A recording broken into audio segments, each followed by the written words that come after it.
Good evening, everyone. Good evening, everyone. Welcome to our channel, Cyber Threat Defenders. If you are getting connected, um, the first thing I want you to do is to let us know in the chat box where you are listening from, and also um, where do you want to go in your professional career when it comes to cybersecurity.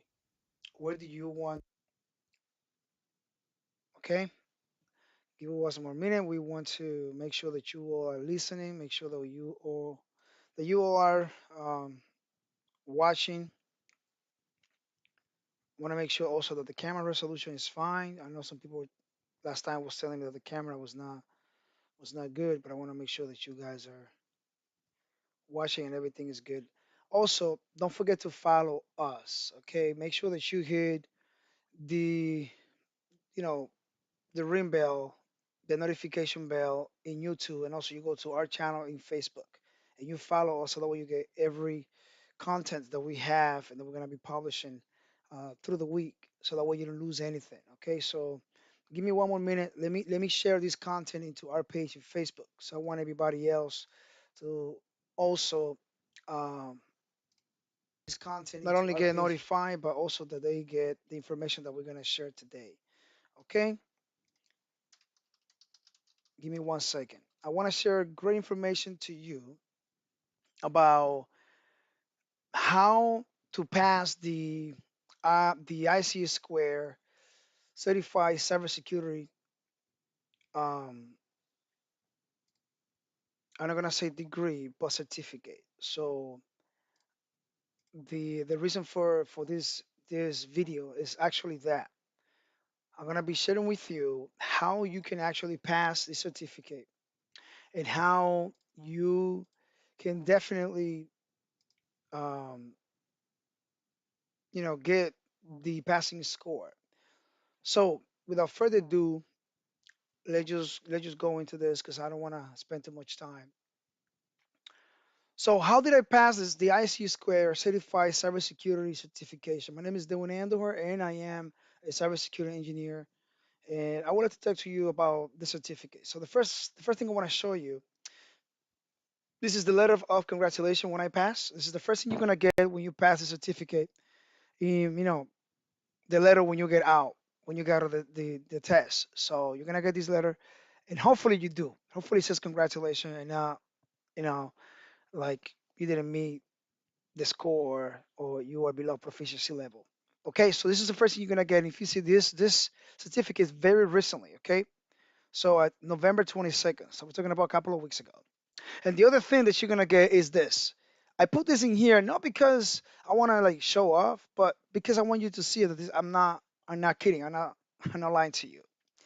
So this is the actual cert from the IC Squares telling that I'm a certified in cybersecurity. Okay, so keep that in mind.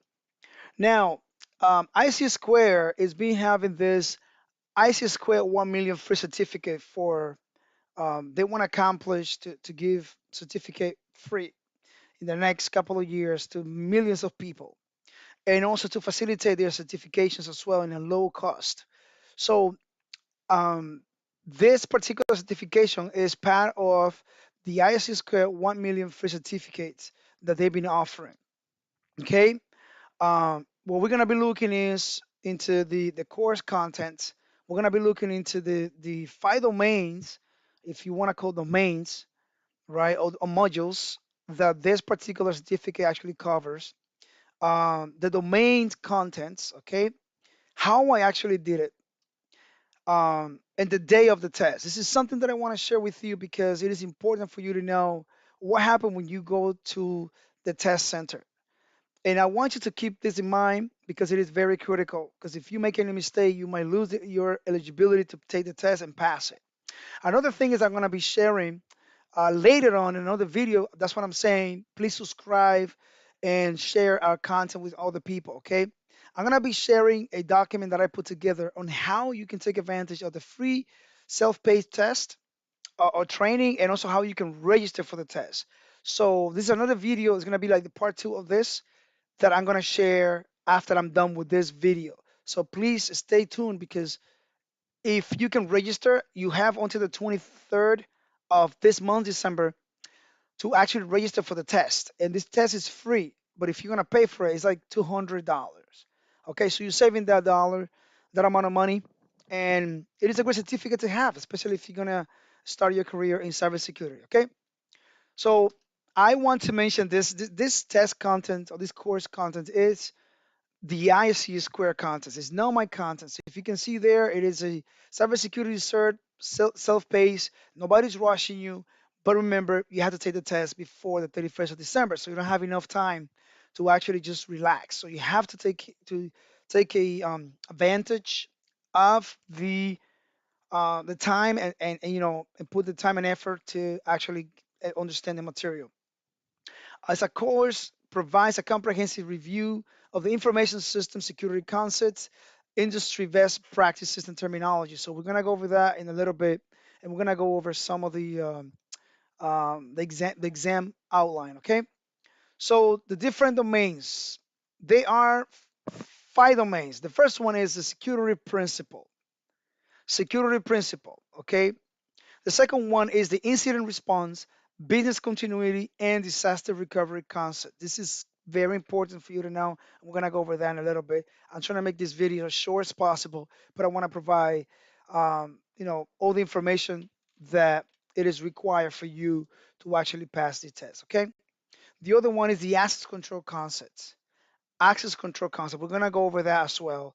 Network security, and finally the security operations. Okay. First domain or first module, security principle. The security concepts, protection of information, risk terms. Remember, when we're talking about security concepts, we're talking about obviously the triangle, right? The CIA, confidentiality, integrity, and availability. This is why we do cybersecurity. This is the reason why we do cybersecurity to protect the assets. And I always place the assets. I always place the assets in the center of the triangle because based on that is when you have to implement the different protection information or the different controls, right? The risk terms. We're gonna go over that as well. We're gonna look into the risk. When do we have to? And I'm sorry, I have to turn my face. I just got to turn on my printer a little bit. And this is live for those that they might not know. We are live, and I'm sharing with you some information that is important for you to pass the CC cybersecurity certification for ISC Square. So the security concept. Remember confidentiality, right? We want to make sure that information is confidential, that hasn't been changed, okay, that is trustful, that when I am accessing that information, when I having access to it, I know that information is correct, okay. But not only that, the information also is being accessed by someone who is authorized, okay. That is important for you to know that integrity, okay. And we can talk about the different way to keep the integrity in when it comes to data, when it comes to assets, but integrity basically have to do with um, the the data to be changed, right? To keep the information only to be changed and modified in assets for those that have the authority. Okay, we don't want anybody to be altering the data. We don't want anybody to be making any changes if they don't have the right to do it, if they are not authorized to do it. So maintaining the integrity of the data, the change of that data, it is important. Okay. And availability is that every time that assets the system needs to be assets is available. So if I need to access my data, whether it is in Amazon is AWS cloud service or Microsoft or Google, whatever, that data must be there. So and based on the importance of that data, of that assets, is where I'm gonna do and then implement all my protections or what they call it safeguards, okay, or protections, and then implements all of these my security controls. That's where I'm going to analyze all the risk term. Am I taking the risk? So is this a risk acceptance?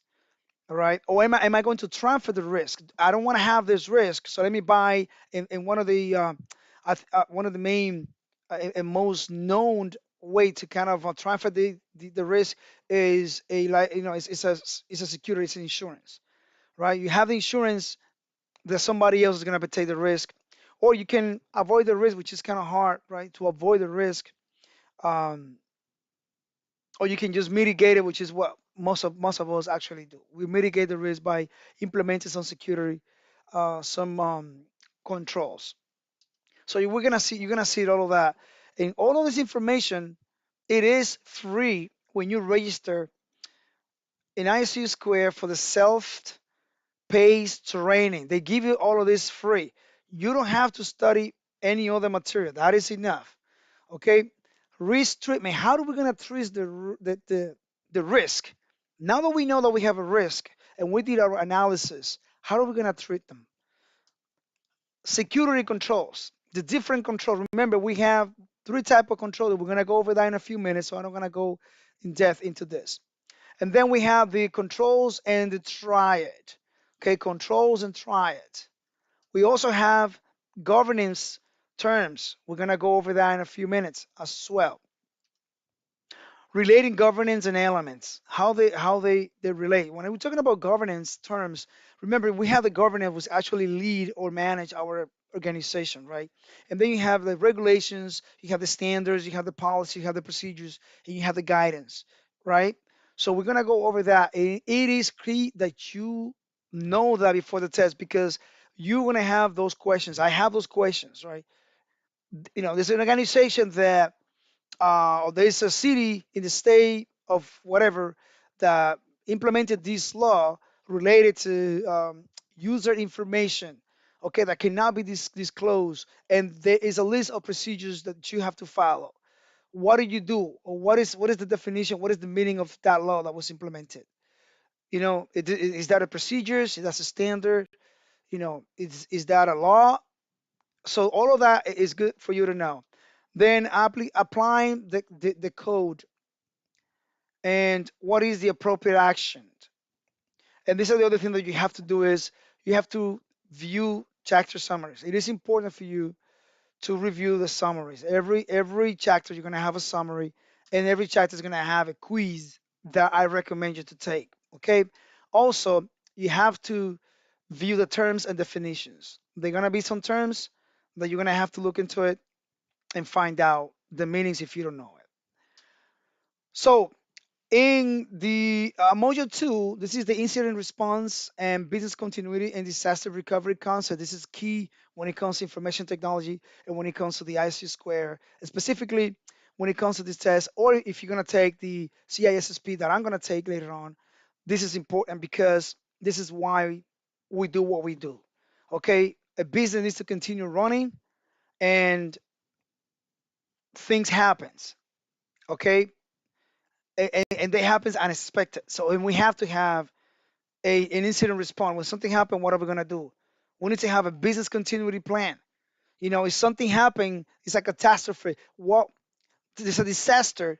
What are the main elements that we need to continue operating the business? Do we need do we need the whole system to be up and running? Do we need a generator to have the system up and running? Do we need this particular server? Do we need to to have a backup? All of this stuff. And then when it comes to this disaster recovery concepts, it comes to bringing up the entire IT infrastructure. The business continuity plan doesn't have to bring the entire IT infrastructure. Maybe the business only it can only operate just I don't know, turning on only the web server, or whatever it is. Only one element of the business can turn on and we continue up and running. But for the whole business to be operating as normal, then that's when we're going to have to implement the disaster recovery. The ASLM terms is very important for you to know when it comes to, uh, you know, breach, events, exploits, incidents, intrusion, threats, vulnerability, zero trust. You have to know the definition of these terms because they're gonna come in an X scenario format in the test. Okay? Or they might ask you something like there was an incident that was observed in the system or in the network. What is that? Is that an incident? Or there was an unobservable occurrence in the network. Was that an incident or that was an event? So if you don't know the concept, if you don't know the content of that, you're gonna get confused because they are so similar. Okay, so it's good that you know what is the definition of a breach. Okay, when you lose control, when the system is compromised, or unauthorized disclosure of information has been put in the market or in the public, or there was an unauthorized acquisition, you have to know the definition. Event, remember, event have to do with any observable occurrence, and you can find that in the ISC square material in a system or a network. When there is any observable occurrence, exploit a particular attack. It is named this way because these attacks exploit system vulnerability. Okay, when there's a vulnerability in the system and there's an exploit because the bad guy, the hackers tend to get those vulnerability and compromise it and pivot through there to the entire network. Don't forget about incidents, an event that actually or potentially jeopardize the confidentiality, integrity, or availability of a system, information system, okay, or system processes or stores or transit. So, intrusion, a security event, threat, any circumstances or events with the potential to adversely impact the organization operations, including mission, functions, image, and reputation. So, we can go ahead and continue looking into that. Okay, so I just want to Ali give you a little heads up of what actually comes in the test and the thing that you should pay attention. Okay, um, define risk management terminology and summarize the process. You have to know what business risk, what risk actually is, and risk management terminology. Okay, so it is important that you go over that and you have to read that material because if you don't, you will struggle in the test. Related risk management to personal or professional practices. Okay, you have to understand this material. As I say, I'm not gonna go over everything because it might take us hours and hours. This is just to give you kind of like a heads up and a little tips of what actually came on the test, the things that I think you should study, and also what I actually did. Okay, you're gonna see that. Access control concept. Remember the reason why we do access control concept or we implement access control is to protect the confidentiality, integrity, and availability of the assets or the information security. Okay, that data is in there and they are three type of access control. Okay, you have in the top, if you see that triangle, put them in there, and that is in the IC square as well, is the physical controls. You have to know what are physical controls, and you have an example of that like walls, doors, fences. If you have a fence, it's the physical controls. So you have to understand that because you're gonna have it on the test. Technical controls. Technical controls is also related with logic control or logical controls. That comes with biometric, voice recognition, fingerprint. Okay, all of that it are the part of the technical, which is the same as the logical controls that it is implemented. Okay, um, administrative control. Okay, administrative control. These are basically policies and procedures in place that the administrators of the organization put together. Okay, those you have to understand that the administrative or managerial controls. So you have to know that very well. You have to understand about roles and permissions. You know, um, who the different type of roles, different type of permissions. Also, you have to know the role-based access, um, the mandatory access, um, discretionary access, when those are applicable.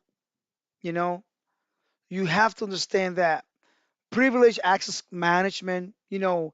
least privilege access control, you know, um, separate of duties, all of these type of privilege access management that is implemented in an organization. You have to understand that physical access control, I already mentioned a few of them.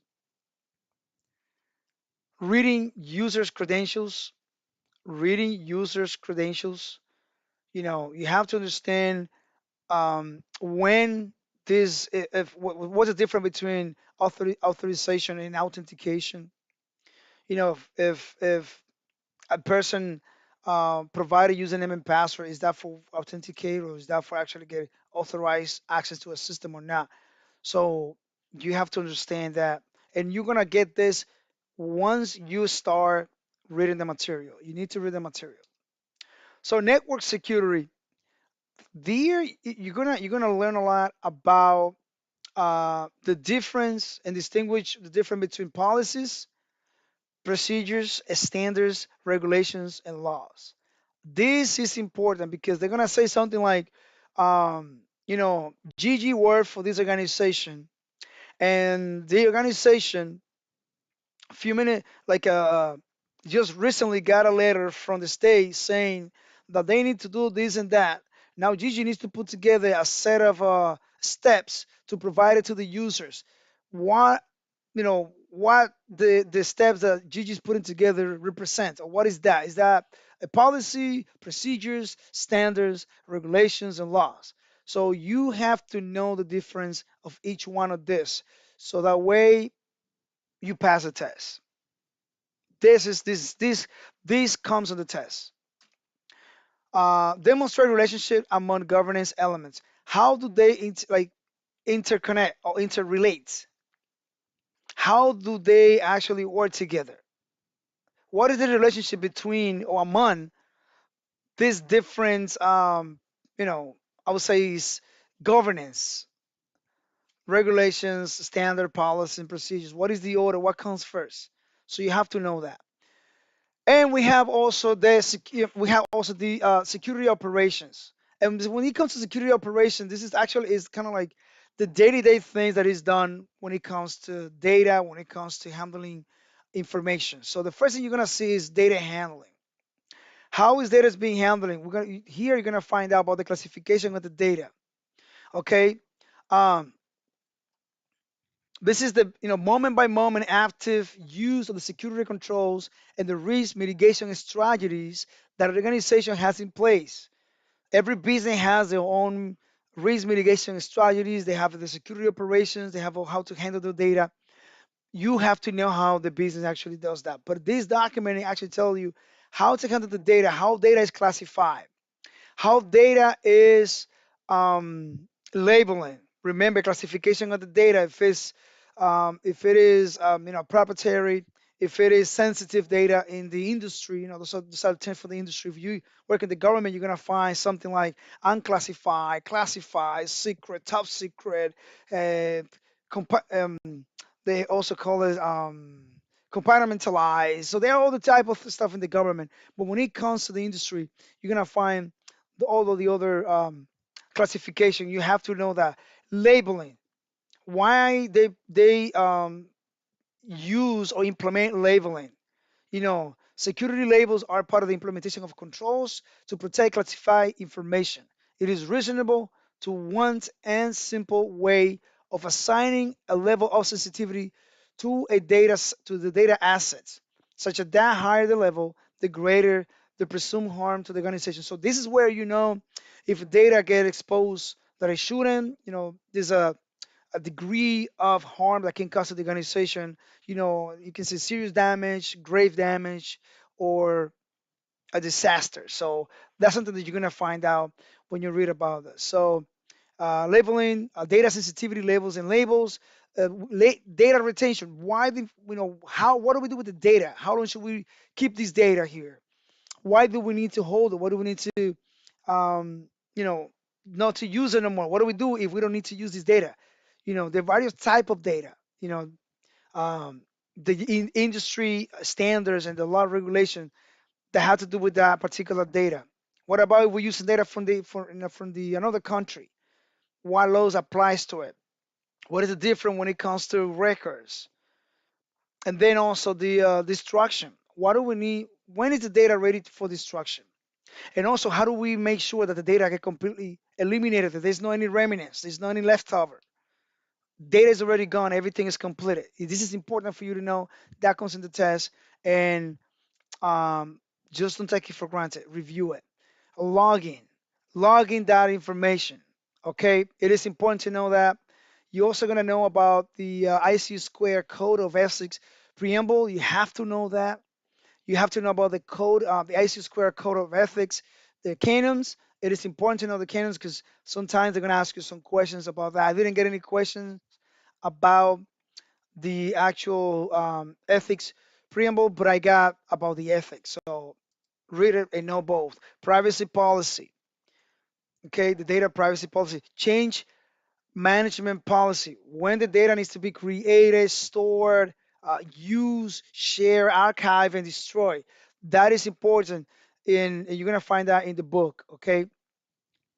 So far, I hope you understanding at least, what actually covers. If you're getting ready for the CISSP, or you're studying the CISSP, you're probably gonna know all of this because this is like an entry level cybersecurity certification.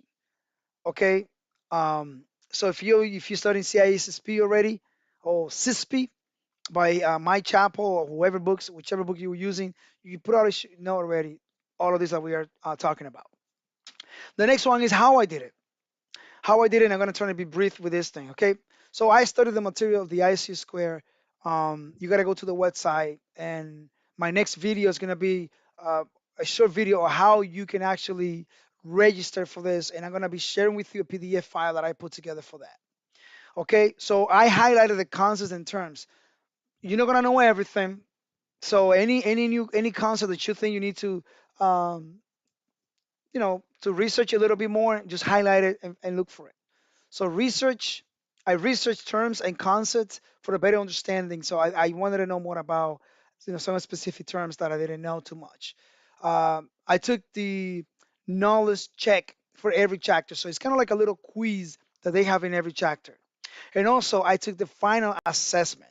You have to take the final assessment because that final assessment is what actually is going to tell you, what are you lacking of. And this is kind of the same thing you're going to have for the actual test. You're going to have you're going to have 75 questions. In my case, I think it was like 100 questions, and it was 120 minutes. So an hour, it was like an hour and a half. It was an hour and a half.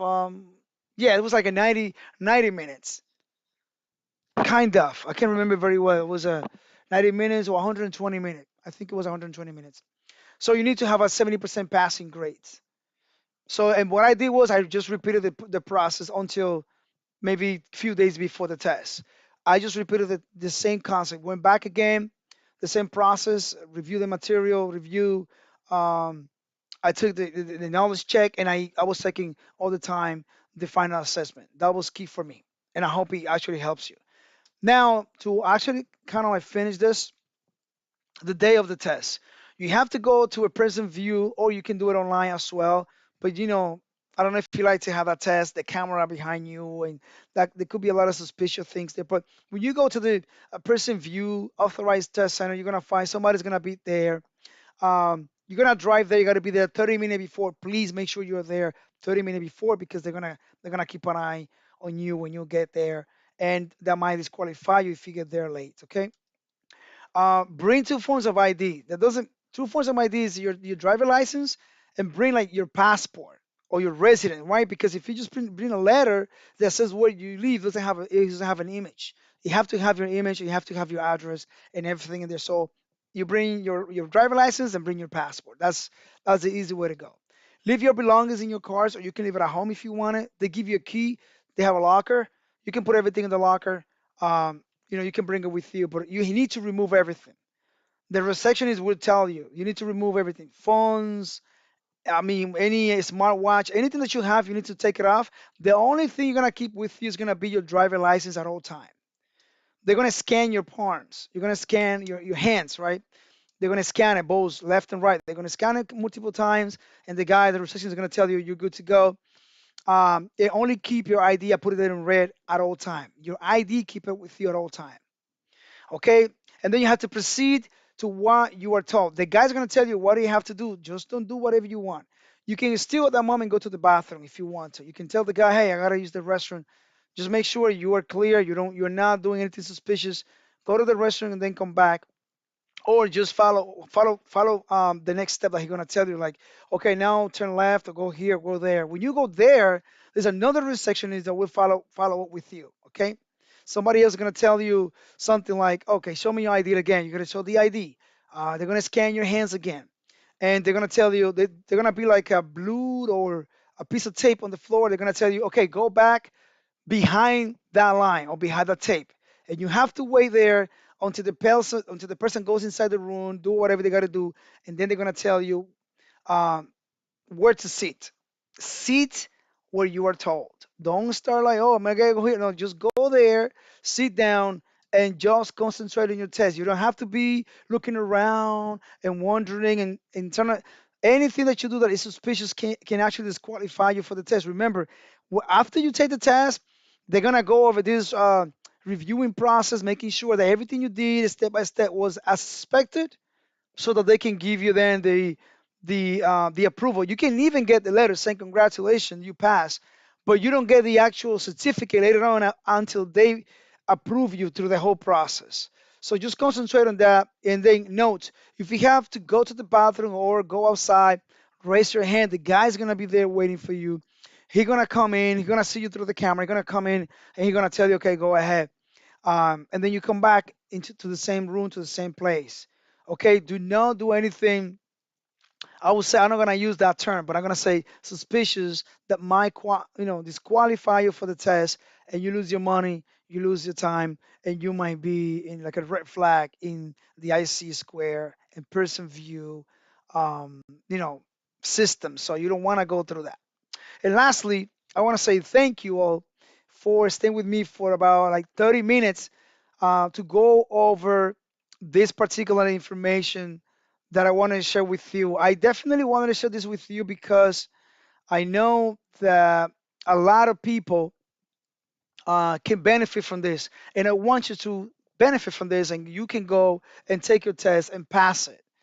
You can go ahead, take your test, and pass it. There's nothing much better than, so great than actually seeing, getting this letter when they give it to you and say, hey, congratulations, you pass. So I'm sharing this, and I want you to, subscribe to our channel, ring the bell, and get so that you can get our notifications, and go to our page in Facebook as well.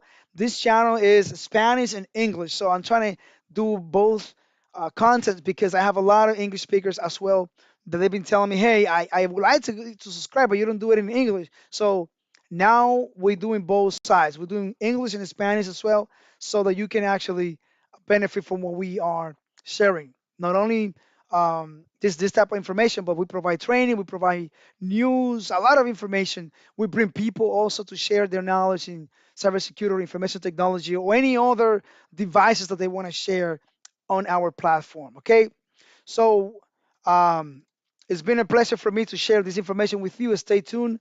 In a few minutes, I'm gonna share with you the PDF file that I put together so that you can register for the course and also register for the test. You have until December 31st to do it if you want to take advantage of the 1 million free certification from ISC Square.